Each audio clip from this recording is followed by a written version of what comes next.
All right, everybody, welcome to Unscripted, one-on-one from my basement, soon to be studios in at the Junction in Old Hilliard. And this is a hastily made podcast because today is a big day in my house and I know my guest's house. So we talk regularly, but depending on when you hear this, and I have a feeling most people will hear this probably after, but either way, today is UNC Duke Day. And it's big time. So we're not going to spend we'll get to that at the end. But let me let my guest introduce himself, and then let's just go from there.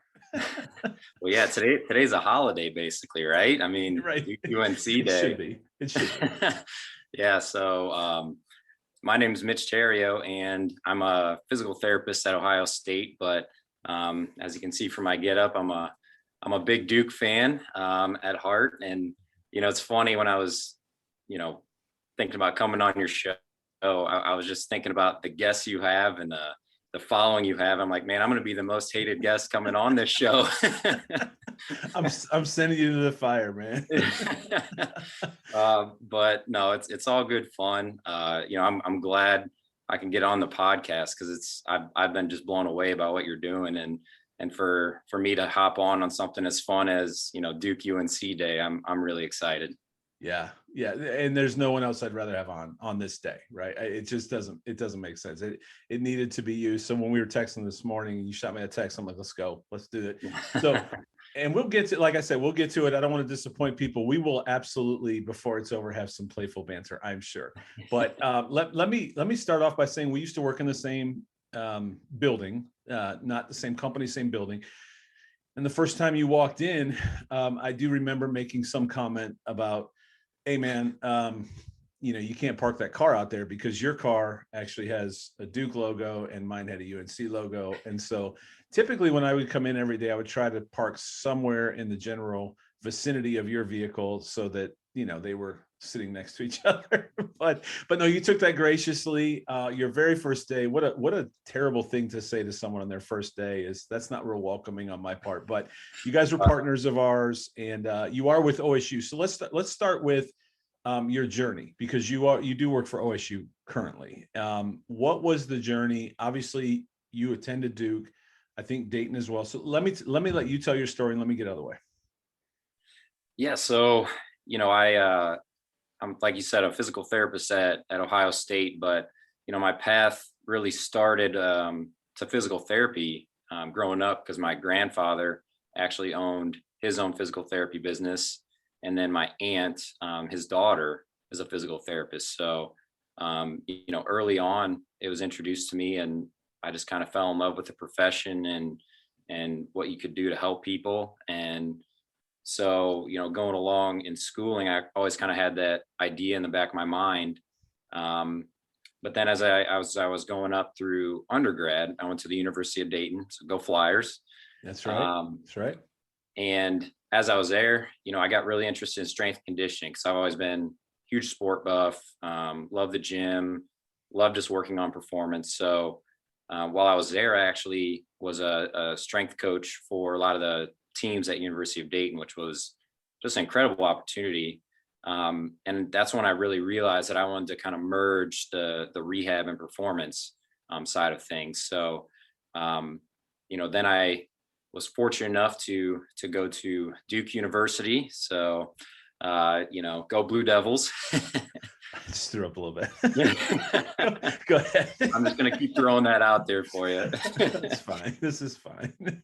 But so end up going to Duke and just absolutely loved it. I really couldn't have been happier with my undergrad choice of University of Dayton, and then going to grad school at Duke was just a dream come true. And I was there. I got some really cool opportunities in PT school to work with athletes of all different ages, all different levels. Even got a chance to work with the Carolina Hurricanes down there and do some traveling with the World University Games. So it was there that I really got involved in sports and decided that I wanted to pursue a sports residency, which is, you hear about residencies in medical school or after medical school. It's the same thing in PT. If you want to specialize in a certain area, you go on to residency. So when I was done with my 3 years at Duke, I was fortunate enough to get a spot with Ohio State sports residency, and just incredible opportunities we had in that year and a half. And can't speak highly enough about the program and the mentors I had in that. And I was blessed to be able to stay on with Ohio State after that, and help open up the Bo Jackson location that we have where I met you, and just loving it to this day. Like going on 3 years now, which is crazy to think. It was crazy 3 years ago that I walked in, and wasn't sure if I was supposed to park somewhere because of my sticker, but because some jerk said something about your sticker. Exactly. But exactly. But yeah, no, it's been a incredible journey, and just very blessed to be working with who I work with every day, the location I do, with the partners that we have. I mentioned many times, just the partner with you and the whole facility has just been phenomenal. So it's really been a dream come true. It's awesome. And you guys are awesome. I've mentioned it. Anybody who follows me on Twitter knows I talk very highly. I mean, I think at some point we've literally, matter of fact, we'll have to talk about the weirdest injury ever, maybe you've ever seen. That'll be rapid fire, but I have a feeling it's probably my son and a video game. But we at some point, I think you all took care of every one member of our family over the last, as you said, 3 years. I have, everybody knows we have a sports family and everybody does stuff. And each one of them had some injury at some point, and Ohio State was awesome. Every time, just awesome. They've got Austin back pitching again, Bryn's swimming again, Emma's running again. You guys really stepped up and did some amazing things. Let me ask you, were you born in Ohio? Are you an Ohio person or no? Yes, I am. Northwest Ohio. So Tiffin, Ohio, small little town outside of Findlay. So born and raised. And your wife is from Solon, correct? She is. Yep. 216 is Solon 216? Is it 440? 440. All right. Well, it's close enough. It's right next door to the 216. So, and that's actually one day I parked behind you and I saw a Bedford Nissan tag on. I ignored the other tag on your car and I looked. Actually, I saw your license plate and it said Bedford Nissan. I was like, well, shoot, man, I grew up in Bedford. What, So yeah, very cool. Learned that she lived in Solon. So, how did you all meet? So we actually met at University of Dayton. It's a very nerdy story. We actually met in not only physics class, but the study sessions for physics class. So, nice. So yeah, really nerdy story, but it's funny just how life works out. I mean, she was interested in physical therapy as well, and so the way life works, we just were able to take similar paths. Even though she's a year younger than me, I graduated, went down to Duke, and I always tell people this, the good thing is that she's a lot smarter than me. So me going first was a good thing because there's a lot less pressure felt for her to come after me as opposed to the other way around. So yeah, so she went to Duke and then she did her sports residency as well, but at Nationwide Children's. So she gets to work with all the athletes there, and she's actually running that program now at Nationwide. So she's doing incredible things there. Wow. And I have nothing but praise for Nationwide Children's from a personal perspective, which doesn't need to be said on this podcast, but from our family's perspective, we had a family incident, and Nationwide Children's will forever hold a very special place in our family's heart because they really stepped up for us in a huge way. So huge fan of both. And I'm, as you know, I'm not an Ohio State fan. I'm not that guy. Like, I don't like Ohio State football and Carolina basketball and, the Mets and what, I'm one guy, I as you know, so all due respect to Ohio State, but when it comes to Ohio State sports med and what they've done for my family and the people I've met, I mean, at the end of the day, we had Mitch on, at some point, and just great relationships, and that was one of the harder things, I think, of leaving my previous role, was that I'm not going to see, the same friends every day. You guys have become friends. And, so I will miss that. But what made you choose? Were you a Duke fan before you went to Duke? I actually was. So, so to make matters even better, yeah, I was a lifelong Duke fan, really since the JJ Redick years. Yeah.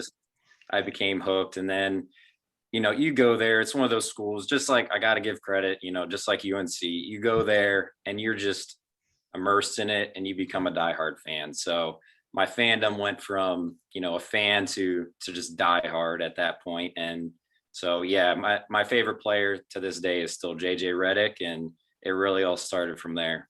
Well, there's a jersey behind you that I'm ignoring. I mean, it's not often they make a documentary about someone that says I still hate Christian Laettner. So that had to be pretty interesting. But anyway, all right, we'll get to Duke Carolina in a bit.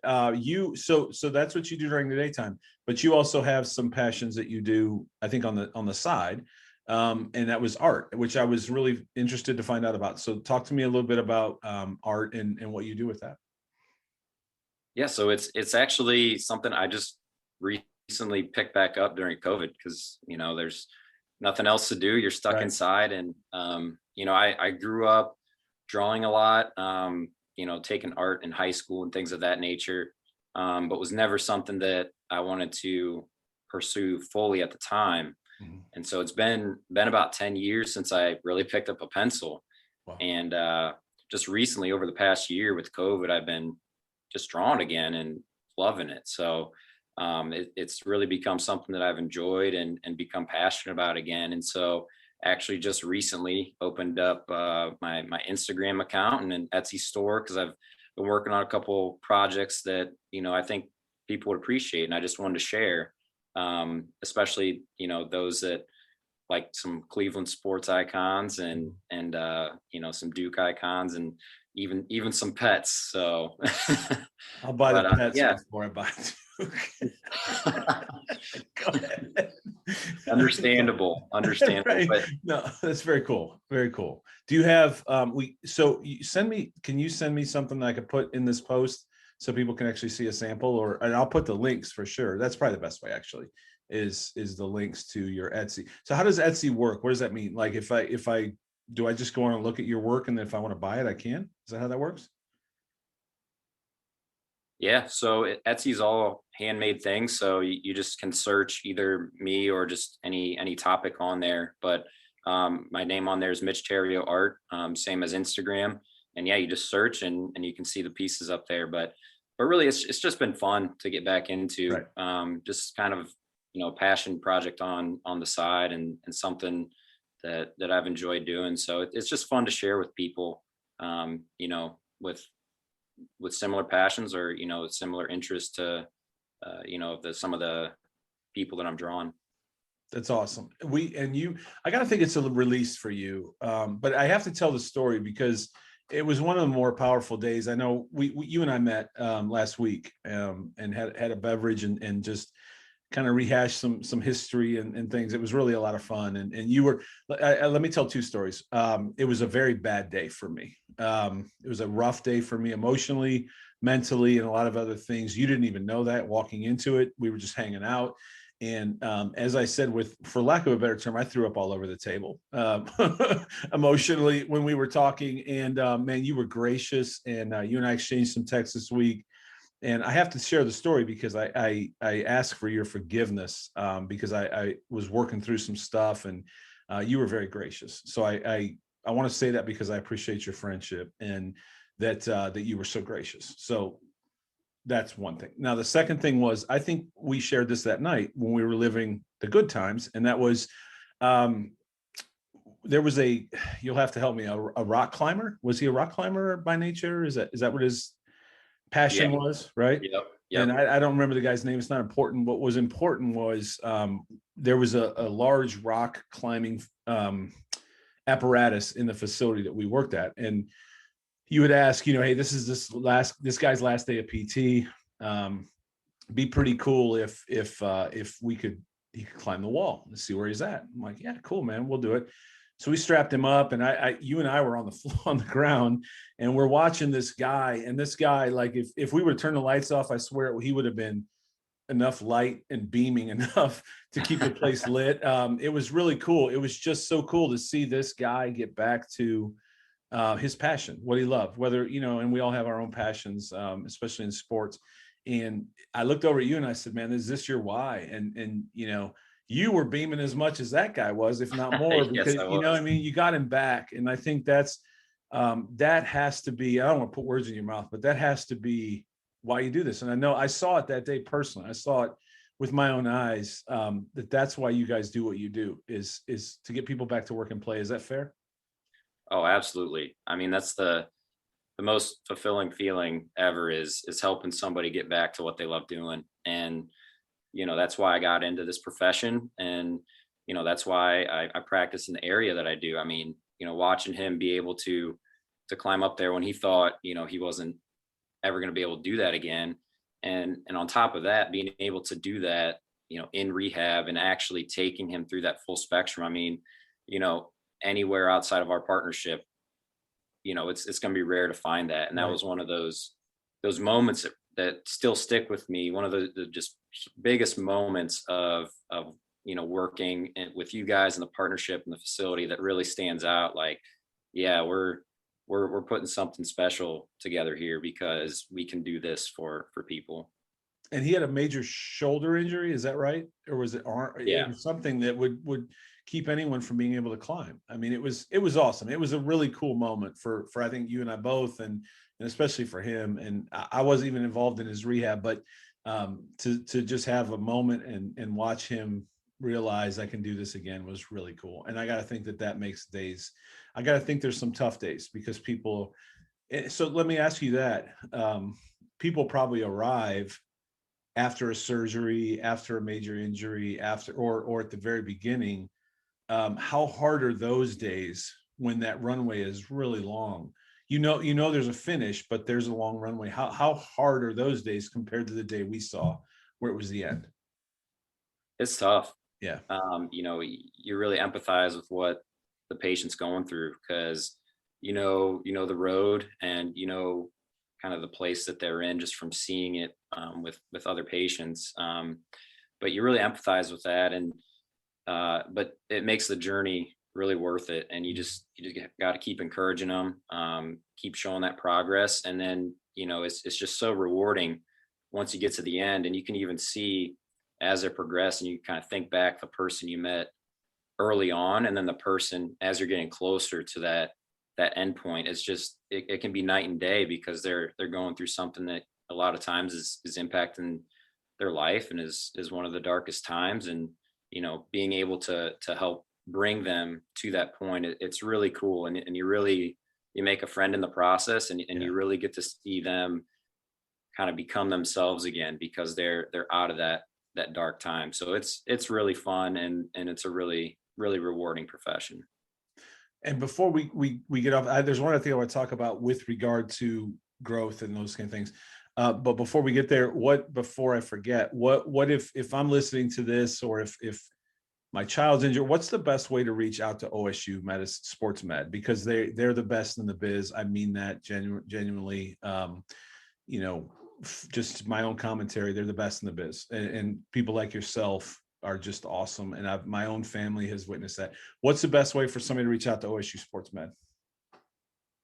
You can give us a call just at whatever clinic is closest to you. Just quick Google search. Obviously we're at Bo Jackson. So you can literally just stop in, chat with us quick. We've even got open injury checks, which is just a free assessment Monday and Wednesday nights. So you can just pop in.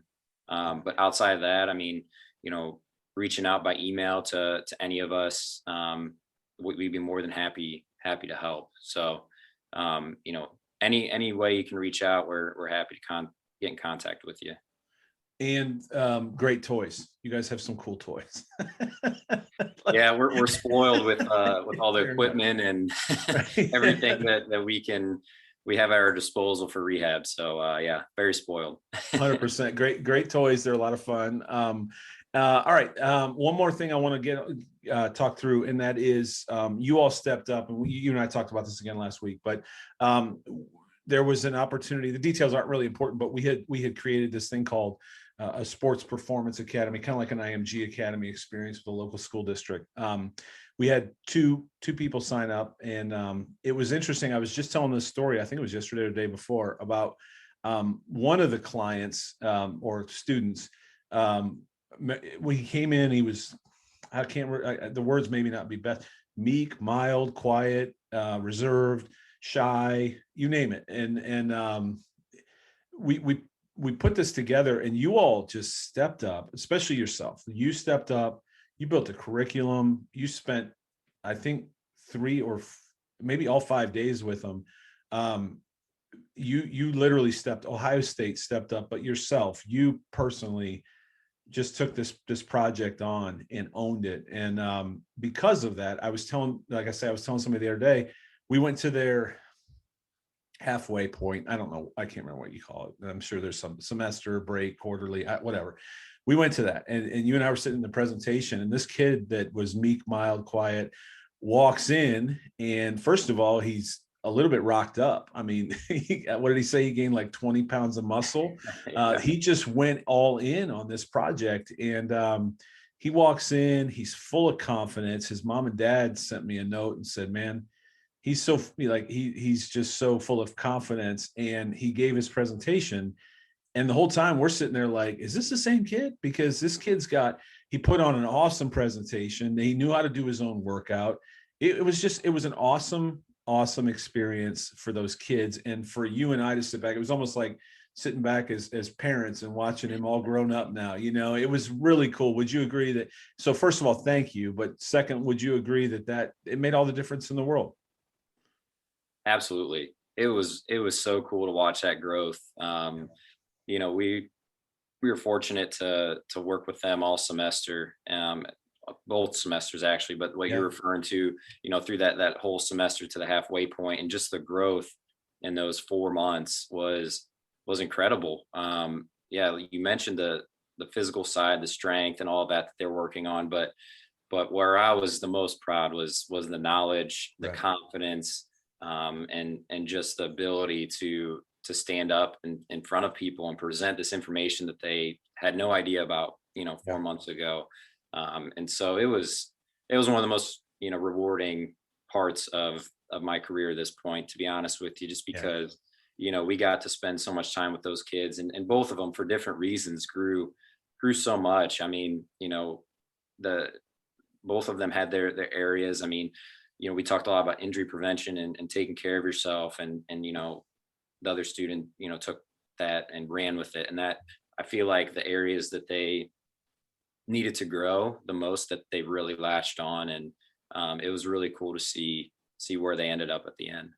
Yeah. And you shepherded them, is the word I think of, is, they came in as, like you said, one was a, athlete that was in everything all the time, doing all the right, just doing everything. And the other one was kind of a shy, played a little bit of sport, that kind of thing. So you had two really different ends of the spectrum, and even in terms of confidence. And to see those two become friends, but also just, it was almost like a reality show. I mean, I got to watch a reality show every day as these two formed and understood their bodies, their nutrition, their training. It was a great experience. It's something that no one will ever probably know about besides those two, but you and I get to always know that those two were part of something that was really, really special. And it was cool. I'm sure we're speaking somewhat generalities, but I think a lot of people listening, hopefully they hear my appreciation to you for the fact that you just owned it. I mean, we were literally putting a bike together, riding it down the hill, and you just said, hey, I got a bike, and you just ran with it. And it was very cool. It was really cool to be a part of that experience. Yeah, I appreciate that. And, everybody stepped up from, the strength staff on your guys' side, Robert and all those guys. And, Ohio State, Marcus, and Jimmy, everybody put in a good amount of work to make that a success. So yeah, I look back on it with really good memories. For sure. And that's just something you take away, again, that it's a little different than the paycheck. I mean, those things those are lasting things that mean a lot. So, all right, I've built you up enough. Now we got to go to war. I'm just kidding. Totally kidding. No. So, all right, let me ask you this. No, it is Duke, North Carolina Day. Most people will probably hear this long after the game's over. So our predictions we'll find out where they're at. But I would say that in years past, I would typically hide on Duke Carolina Day because there was the Zions and the Tatums and the over the last 3 years, it's not been a good run for my side of the rivalry. So I would typically hide the day after or whatever day, I'd see you on Monday. Actually, I wouldn't see you on Monday because I'd be hiding because I didn't want to talk. Yeah, I wouldn't see you for at least a week after. We would talk a lot of trash prior, but well, let me ask you this really quick. So how hard is it to be fans of, I know you're a diehard UD fan, and of course they lost what could have been a Final Four season last year. That was brutal. You're also an Ohio State fan. It's your employer, right? So you want to get behind that, and then you're a Duke fan. So how hard is it to have three different, or like how do you handle that in terms of fandom? Yeah, that's a great question. It's tough, but as long as they don't play each other, I think I'm okay. Okay. So let me ask you that: if they did play each other, if Ohio State, and that happens quite often with the Big Ten Challenge, right? Ohio State and Duke, let's say Duke sneaks in the tournament, which they're not. Let's say they get in the tournament this year. There'll be a low seed. Ohio State will be a high seed. Let's just make fun. Let's just run it out. Because I actually think I think Ohio State's going to end up playing Carolina. It's just how this goes. But anyway, so let's say Duke slides in. They play Ohio State round 2, or maybe round 1, depending on when they sneak in. Who are you rooting for? And I get this question all the time. Okay. I'd love to plead the fifth, but I'm sure you won't take that. So what I'll say is this is my just easy answer is I'll go with who I was riding with first. And for basketball way back when, that was Duke. So I gotta stick with my boys on that one. Okay. Good answer. I mean, and that's why I don't have multiple. Of course, I didn't attend any of the universities we're talking about, and Mount Vernon's in the NAIA, so they're not going to slide in the tournament ever. So I don't ever have that issue. I was just curious because that's my alma mater. So all right. So we've talked about that. Our teams this year, the Blue Bloods. Let's talk about Blue Bloods a little bit. The narrative has been that the Blue Bloods are down. Up until the loss to Georgia Tech, has Duke lost 2 in a row or 1 in a row? I can't remember. Yeah, 2. Okay. Hasn't been a good week. No, who did they lose to? It was Georgia Tech and who? I think it was Louisville, if I'm not mistaken. Louisville, right, at home. Right. Okay. Yeah. So Louisville, Georgia Tech. So now we got this game today. You guys are coming off 2 losses. My boys are coming off 1. Which should have never happened. I mean, you're up 20 against Syracuse. It's freaking zone. I mean, come on. Whatever. Anyway, zone. So, here we are. The Blue Bloods have struggled, but as you and I are fans of Blue Bloods, we've talked all year. We know where this goes. You don't want don't let them get in the tournament. I mean, I'm going to say that. And that goes for any Kentucky fan listening. Kansas is playing great. Don't let Michigan State, Duke, Carolina, Kentucky, or Kansas get in the tournament, especially be it a low across from a high seed, because those coaches kind of know what they're doing, don't they? Like, yeah, I'm not saying that all those teams are playing at their highest level, because they're still not. But don't let them get in the tournament. Would you agree?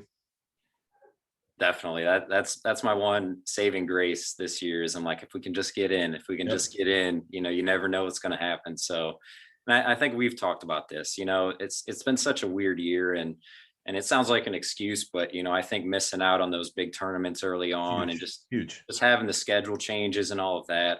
I think it's causing some of the Blue Bloods to peak later in the season than they normally do. At least I was thinking of that about us until this last week, but right. But they're kids. They're young. You're seeing the inexperience of the Blue Bloods. That's the end of the day. Like the teams I've said, you and I've talked about this. Gonzaga is really good because Gonzaga's got a ton of returning guys. They didn't reload. Carolina has 6 freshmen. They had to completely reload. Duke had to reload. They lost all their stuff. What do they have they had senior night. Who was the senior? Goldwire? Was that the only one? The only one that plays. Yeah. So here, you have senior night and one kid's out there holding up his little frame jersey. A lot of these other teams, Illinois is probably going to have what, 3, 4, 5. I don't know. I don't know those other teams that well, but that all really, really mattered this year when it came to basketball. It really mattered, and it's really going to matter in the tournament. Actually, it won't matter in the tournament is I think what I meant to say, because now those teams have had a chance to grind through it. Duke and look, at the end of the day, we can joke, but there's a respect. There's a level of respect for both universities and their level of just tradition and those things. And Duke, Coach K has put together a lot with, finding the is it Williams? Is that the center?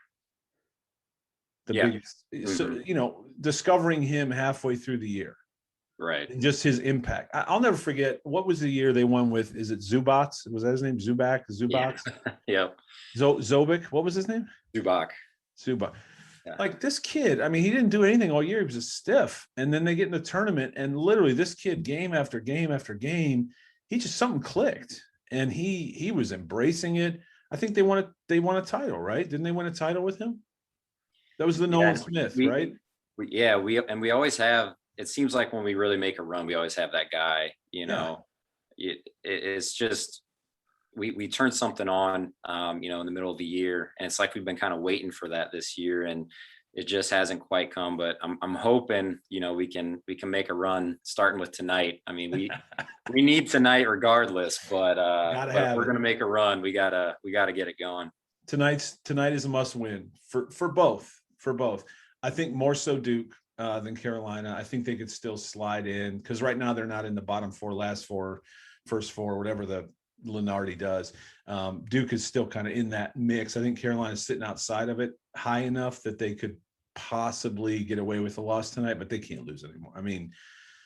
And they shouldn't have lost against Syracuse. They should be peaking right now in terms of talent. When I look at both of the teams, and a lot of people are probably clicking off now because they don't care about this conversation.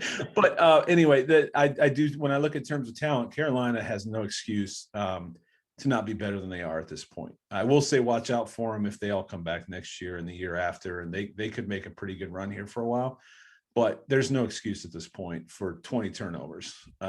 It's just not okay. And they got to grow up fast. So, it's the keys to the game tonight would be turnovers. Can't turn it over. Gotta make baskets. The first time they played in Cameron, they made baskets. They made shots. They don't make shots. They turn the ball over. Duke walks away with a win. Yeah. Yeah. How about you? Keys for victory for Duke tonight?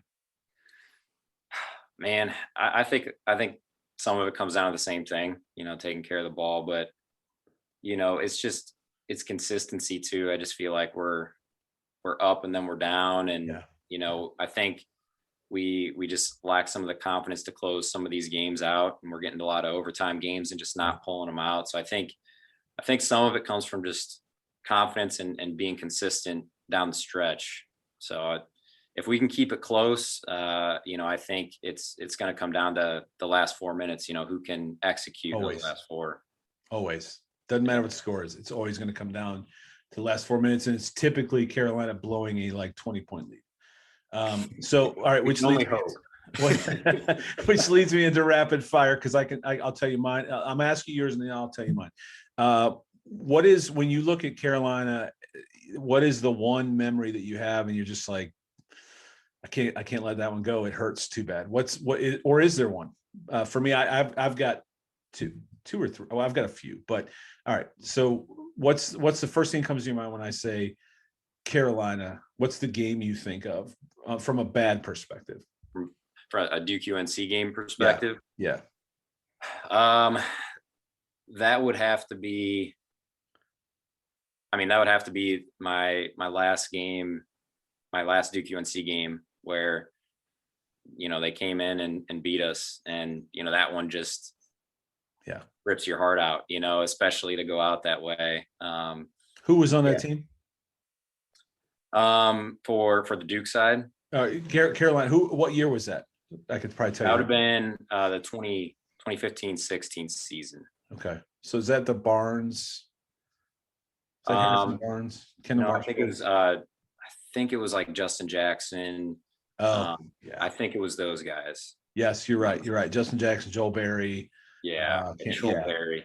That's Joel Berry. love me He some Joel had. Berry. If you talk about a bad player memory, he's just a bad player memory. I don't know how he did it. Just he always rose to the occasion, had big shots. Yeah, he was tough. Love Joel Berry. And I'll tell you, so in the same way, the worst, Austin and I to this day still text about it. The worst was the Austin Rivers shot. Man, I'll never forget sitting in the living room. Honestly, there's the Villanova loss. In terms of my hurt as a fan, the Villanova loss will be one of the worst ever. Like, how do you not guard the inbounder? But whatever. Just like I wish, what's the kid from Butler? The guy you look like. Yeah, hey, yeah, it's your doppelganger. I wish he would have made that half court shot. Like, if he makes that half court shot, it's my happy. The best miss I've ever seen in my life. I thought for sure it was going in. All right, but no, we sat in the living room and we just watched all of it unfold in a typical North Carolina Duke game. And I said, they're going to lose this game. And we're watching and just all the weird stuff. There was travel. Seth Curry traveled. It wasn't called. Zeller gets pushed in the back and knocks the ball into Duke's basket at one point on a rebound. It's just all the way it all unfolded. And we sat there. I couldn't sleep that night. That's how, I was so upset at how that whole game unfolded. And then even last year's for some reason didn't hurt. I was going to ask you about last year. No, at the end of the day, you got to have respect. Like, you throw it off the front of the rim, you pick it up, you hit a three. Like, that was just nonsense. It was nonsense. I mean, that's literally driveway basketball, like that. I've never seen that actually work. I mean, for somebody to break that down analytically, the percentages of opportunity, and I'm sure ESPN did, insane, and so you just got, it's something you got to tip your hat. The Austin Rivers shot, it's like, man, it just, anyway, that one will forever hurt. So, all right, rapid fire. Who's your, you got a jersey behind you that I'm ignoring. Favorite, who's your favorite Duke player ever? So it still has to be JJ, but I'll give you a couple others just since I mentioned him. It's fine. I think I would have to go with, I mean, I don't know how you can't love Zion. I mean, even as an outsider, just how hard he works, especially given his talent level. Right. That's something I mean, you can admire all the athleticism, the power, everything he does on the court, but what I admired was just how hard he worked and how passionate he played, on top of that. So I'd have to go with him. I love my boy Quinn Cook. Quinn was just great for us. I was so happy to see him win a championship. And then, the answer nobody's going to like at all, but Grayson, just for what he did for 4 years. I know I think everybody just turned off the podcast, but for what he did to win us that championship, we don't win that if he doesn't come in and do what he did in that second half. So, those would be my top guys for sure. Well, have you listened to the not pumping my own podcast? And people hear me say that a lot. I'm not, but did you listen to the Mike Wells episode from the Utah Jazz? If not, we got to click off today. You got to go listen to it, because I went to college with Mike. Great guy, and he's worked his way through the NBA and colleges and things. And but at the end of it, he works for Quinn Cook. Quinn Cook is the head coach at Utah Jazz. Mike is an assistant coach with the Utah Jazz, and Grayson played for them. And one of the questions I asked, in fairness, I hate the guy, but in fairness, I said, is Quinn Cook, or he has huge praise for Quinn Cook, first of all, because he's just a rising star. Or not Quinn Cook. I'm sorry, Quinn. I'm thinking the other Quinn. What's the other Quinn? Snyder. I'm so sorry. Yeah. Here I am. Quinn Cook was the guard. Right. You don't have to remind me. I know who he is. I knew who you meant. Still go listen to that episode, because he talks about Quinn Snyder's one of the probably most brilliant coaches in the NBA right now. I mean, just an incredible coach, and Dookie. But he talked about, and I asked him about Grayson. I said, is he a dirtbag? And he said, no, absolutely not. One of the hardest workers. So you'll love to hear that. We didn't spend a lot of time on it, but yeah. And I mean, of course, there's some things that he did that I don't think anybody would condone, but I think it just some moments got the best of him. But deep down, he seems like a good guy that just has made some bad decisions. So, We'll leave it it is at what that. it is. The funny thing is, the reality is those guys all are, they have both colors on there. Mhm. When they sit down at their table with their 4 or 5 hats, 3 hats, whatever it is, both of them are there. I mean, everybody thought Harrison Barnes was going to Duke, and then he said he was going to Carolina. So Zion was on, like, they recruit them both. At the end of the day, if it flips to your school, you love the kid. If it flips to the other one, he's your biggest enemy. So I get it. It's fine. It's fun. And they all play together. I mean, I think at the end of the day, the rivalry's fun. The games are heated, but at the end of the day, I think those guys all have a healthy respect for each other. For sure. Actually, not to again promote it, Coach Matt Doherty's book, From Pain to Passion, and he's been a guest and just awesome. But he actually talks about the game, and I had forgotten about this when he actually went nose to nose with Collins. Chris Collins, or is it Collins? Is that right? Chris Collins? Yeah. Collinsworth? Collins, yeah, I believe. Okay. Yeah, they went nose to nose in the middle of a game because he was out checking on his player, and Collins said, "Are you arguing with the officials, or are you checking on your player?" And Matt Doherty took exception to it, as I probably would too in the heat of the moment. And so they went nose to nose. So you never know. We never know what we're in for tonight. Give me your prediction. Well, I obviously got to go with my Blue Devils. But it's going to be, I think we're going to have to play really well. And you guys obviously playing in your home stadium, so with some fans. So yeah, it's going to be a tough game, but obviously I got to go with Duke, and we'll say 65-62. Yeah, I think it's going to be low scoring. I'll probably both be wrong. They'll both score 100. It'll always be within right. Tonight they may just not play defense. They may just say, let's just, like, 2 fighters going in and just exchanging punches, no defense whatsoever. Who knows? Or it'll be just they're going to lock down. Carolina is opposed to defense and turns the ball over too much. So I think, like I said, if they can't make shots, Duke wins. If they turn the ball over too much, Duke wins. That said, I'm never going to concede. So I think Carolina does come away. I honestly, I hope they come out inspired tonight, coming off of a loss. The concerns for me will be they haven't played in a week. And every time that's happened, they've come out flat as could possibly be. The one thing you would hope for is that it is Duke. So I don't know how you come out flat. And if Roy can't inspire him to play and be inspired at home with fans, then this team just may not ever have it. But so I do like the chances there, but they still got to make shots, and they can't seem to do that. So they have frustrated me all year. I'll say, let me go 85-80. Good guys. Carolina. right here.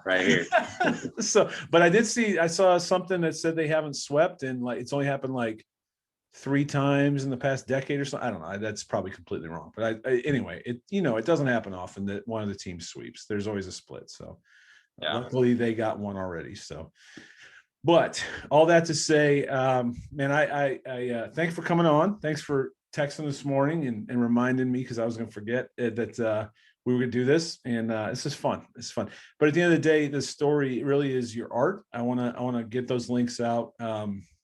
So check out the art. So give me the links again for the art that you're working on. Where can people find it? For sure. And what are the links? Sorry. What are the links? Oh, sorry. No, so I didn't hear that part. So it's Mitch Therriault art for both Etsy and Instagram. So you can find me on there. Also looking to start to do some commission pieces, so you can direct message me as well. Very cool. All right. So and when you say that means I could ask you to draw a picture of Tyler Hansborough. I might not see that message. I'm just kidding.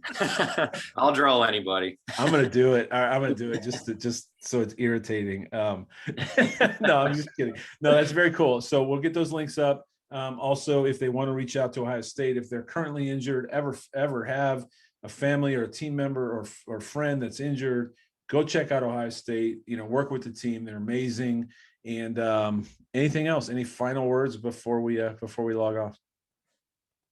I just want to thank you for having me on. Like I said, extremely impressed with the podcast. Glad you invited me. I think this was really fun. Wish it was any other year that we weren't about 500, but I'll still take it. And just to be able to chat with you, on this holiday, we'll call it, for Duke UNC, it's been a blast. So thanks for having me on. Yeah, man. And here's hoping that somehow maybe Carolina wins tonight. Duke runs the table in the ACC tournament, which I know is important to Coach K, because Carolina's got they won more regular season. Duke likes to win the tournament, and we could debate that, which is more important. But here's hoping Carolina wins tonight, locks in their seed, loses whenever in the tournament. Duke loses tonight, runs the table in the tournament, makes a good enough showing, and they both sneak in and just wreck stuff in the tournament. Can we agree on that? Let's just have them I'll take that. I'll take that. Anything to get us in and keep us going would be awesome. Yeah. Well, I you never know, man. And if it's ever happened, this would be the year. So it should be a lot of fun to watch. I'm sure you and I will get together, have a beverage, and watch some games over the tournament. And appreciate your friendship. Appreciate the way you stepped up for us with the academy. And I'm sure you and I will be talking quite often, but good luck tonight. We won't be talking tonight. That's for sure. No, phone will be off tonight. Love you dearly. Won't be talking tonight. So all good things, man. I appreciate you. Thanks for coming on, and go Heels. Hey, go Blue Devils. Thanks again, Aaron. All right, man. We'll talk.